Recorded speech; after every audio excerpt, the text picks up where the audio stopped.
My name is Jennifer DiMarco, and I'll be reading today from my story, The Georgia Peach Revolution. Daddy always called me his Georgia Peach. Never mind, we moved away from Georgia when I was 6. We were never stationed anywhere for longer than 3 years. I didn't correct him because part of me wanted it to be that simple. I wanted him to live out his southern dreams and raise his only daughter to be the belle of the ball. He'd already served 2 tours in Iraq, where his troop found shelter in bombed-out ruins infested with black widows and 6-inch camel spiders, where their patrols were so lousy with scorpions they had to pick them out from between their boot treads. He'd survived those dry, ugly years, only to be sitting on his front porch in the Everglades when the summertime night sky lit up with streaks of teal, chartreuse, pumpkin orange, and 3 shades of blue. Lacking the stony iron yellow of common meteorites, this comparatively prismatic light show was happening all over the world, heralded by some as the new promise of peace on Earth. But skyfall wasn't the rainbow after the flood. It was the flood. Just nobody knew it yet. Mama had refused the cancer vaccine years ago, so it was just me and Daddy by then. I was taking a gap year trying to figure out if I wanted to enlist or pursue a degree in environmental science like my high school guidance counselor had urged. I'd been volunteering with the Everglade Preservation Society, begging for pennies from rich soft tech entrepreneurs who didn't know a sawfish from a Mayan cichlid. It was thankless work that nonetheless felt important. And I wanted so badly to feel important.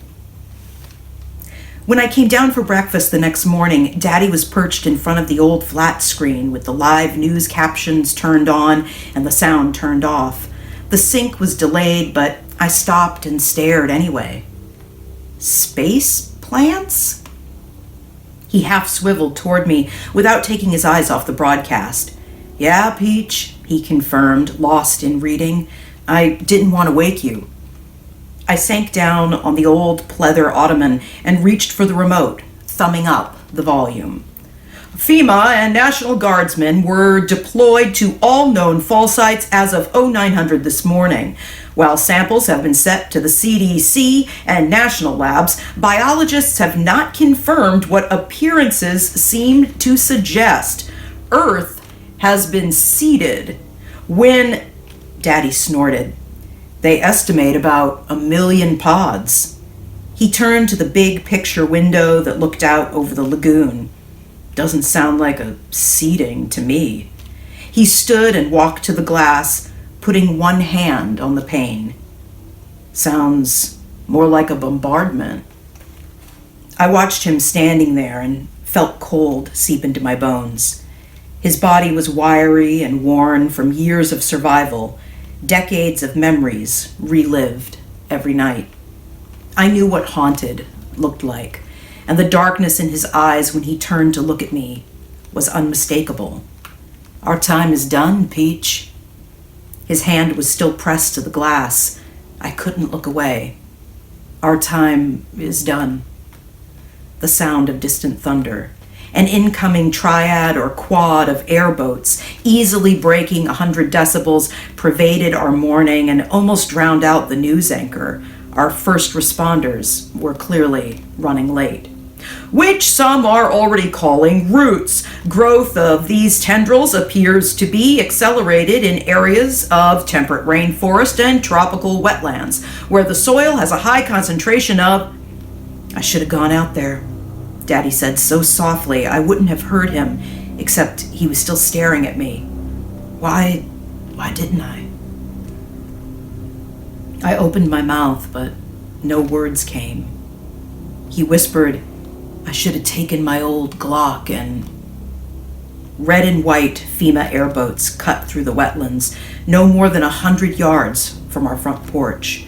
The windows shook, the walls shook. Sound bounced off every surface of the room and made the photos on the mantel chatter like skeleton teeth. There were 4 boats, each with 6-foot aircraft-style propeller fans, the blades a blur of motion further obscured by my unshed tears. Didn't he have nightmares enough? Didn't we all? If you'd like to hear the rest of the Georgia Peach Revolution, pick up a copy of Unnerving, Volume 4. Thanks.